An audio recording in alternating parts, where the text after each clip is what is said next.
Something happened at that summit that made me realize something that I'm doing, a self-sabotage that I'm doing to myself. And so I want to share this with you guys because I think many of you probably need to hear this because, shoot, I need to hear it. And I realized that I was sabotaging myself.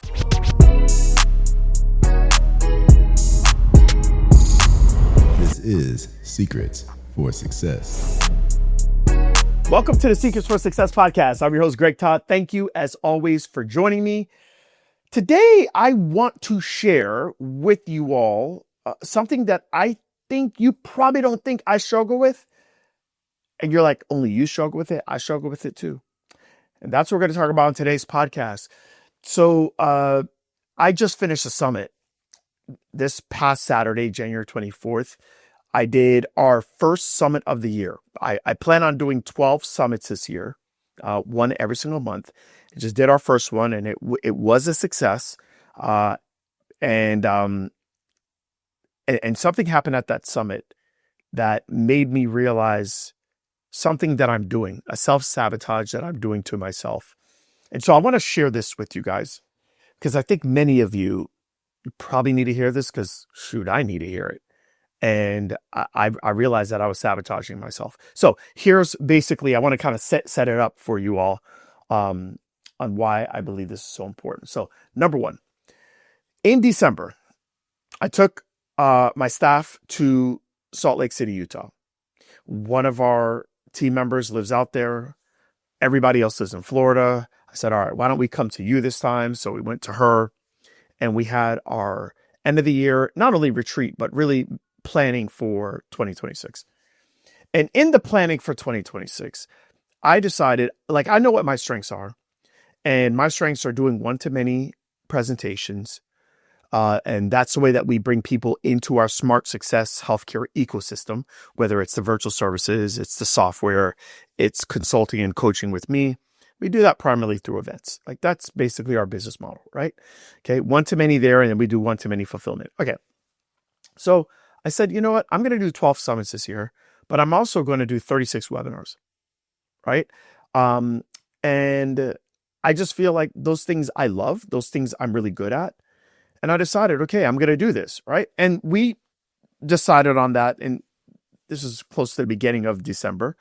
And then after that, like, life gets you, things happen. And, honestly, you're kind of just winding down the year, right? So now we get to the first week of January. And I went to a conference. I shared that on a couple podcasts ago. And it's time for me now to do my first webinar. And I make up an excuse. Oh, you know what? I can't do the webinar. I think I made up some excuse. I got to get my kids, or I can't remember what excuse, but I made up an excuse. And then because I'm the owner, I'm the CEO of the company, I said to my team, you know what? I think this whole idea of doing 3 webinars a month is a bit much. I think if we just focus on doing a summit and you do one summit really good every single month, we'll be fine. Guys, I basically backed out of doing the 3 webinars every single month. So here I am. Okay, so that's what I did, right? Justified it to myself, just like how we all do in our self-sabotaging ways. So I'm doing a summit this past Saturday. And the summit, we had a good amount of people sign up, like, a couple hundred, like, I think it was 430 people signed up. And I'm about 20 minutes into the summit. And I realize as I'm talking and speaking and presenting and giving people the ahas, we're 20 minutes in. This is a 4-hour summit. Something just hit me. While I'm doing this, I realize I'm enjoying myself so much. I'm really enjoying what it is that I do. And at that 20-minute mark of the summit, I realized that, dude, you were sabotaging yourself with saying you're not going to do these webinars. This is what you love to do. Forget about who signs up. Forget about who shows up. Forget about, all that stuff. Right now, at that 20-minute mark in the summit, I was so happy. I was like, this is what I love to do. This is what I love to do. By the way, the feeling didn't go away. I'm 45 minutes in and I'm just absolutely enjoying myself. I'm talking to people, having conversations, I'm teaching, I'm training, it just, everything was just coming together. It was so good and so smooth. And, I've had a lot of personal events happen in my life. And I was like, wow, this is like therapy for me. This is like me in my flow, me in my zone. And something hit me. Something hit me. And here's the thing that hit me. What hit me was that I wussed out on those webinars. I was so focused on the outcome of what would happen from those webinars. And I felt like we weren't prepared to deliver a great outcome. And when I say outcome, I'm talking about results. I'm talking about certain amount of people sign up and show up and purchase and do all that other stuff. And I realized that, bro, that's not what you need to do it for. It's not for the outcome. It's for how it's making you feel. And you feel like you're bringing value to people because you are. And you love that thing. So just do it.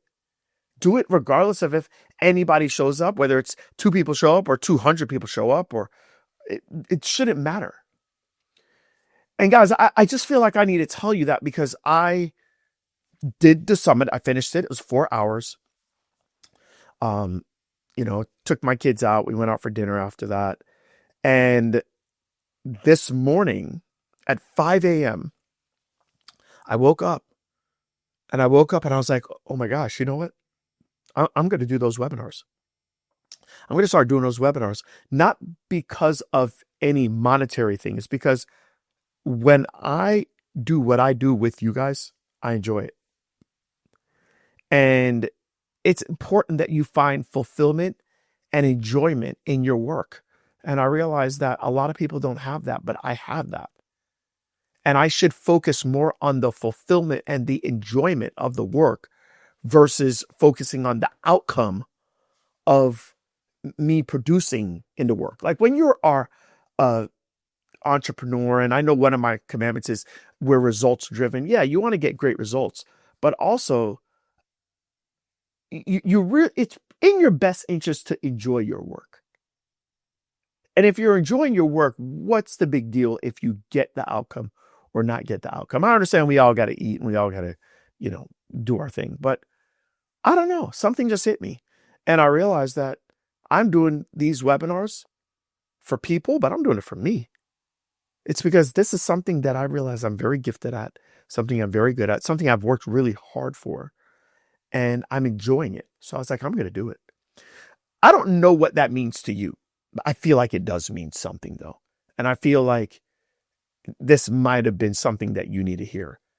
I want you to do this. I want you to look at the things that you enjoy. And I want you to hold on to those things. And I want you to start doing more of those things. Now, if the things that you enjoy can make you money and create impact and build your business, even better.